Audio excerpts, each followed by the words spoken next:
Céline vit à l'est de la RDC, une région qui connaît des conflits armés sans fin depuis plusieurs années. Chaque jour, elle tente petit à petit de se reconstruire et d'oublier les scènes d'horreur gravées dans sa mémoire. Marquée par ces années de violence, elle espère un jour que les victimes pourront obtenir justice. J'étais victime dans les guerres depuis que je suis petite. Et d'ailleurs, mes amis de mon âge et qui ont grandi avec moi ont tous été tués. J'ai vu d'autres être violés devant mes yeux. Le gouvernement congolais doit tout faire pour voir si un tribunal doit être établi pour que ces victimes puissent obtenir justice.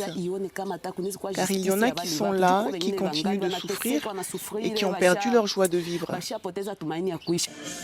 Obtenir justice pour les victimes de la RDC, mais aussi pour d'autres pays voisins où ont eu lieu des crimes graves, comme le Rwanda ou le Burundi.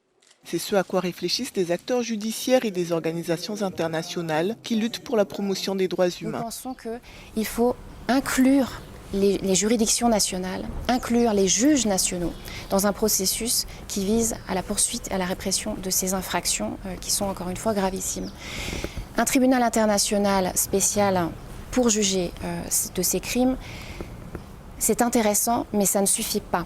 Ça ne suffit pas, car il faut mêler les populations, il faut pouvoir être au plus près, non seulement des victimes, mais également au plus près des auteurs, de manière à apporter une réponse qui soit la plus adaptée au contexte, aux réalités locales.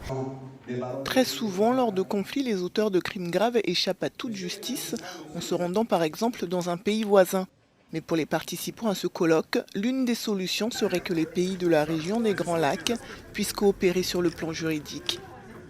On ne puisse plus s'évader au moment où on est en violation de la loi.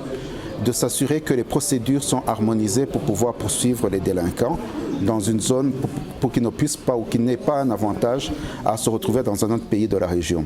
Puisque les mesures qui vont s'appliquer dans un pays seront susceptibles de s'appliquer dans un autre pays. Donc on ne pourra plus fuir la justice parce que juste on a franchi la frontière. En mai 2021, Félix Tshisekedi a déclaré l'état de siège dans 2 régions de l'est de la RDC. Mais cela n'a pas empêché les groupes armés de continuer de tuer les civils.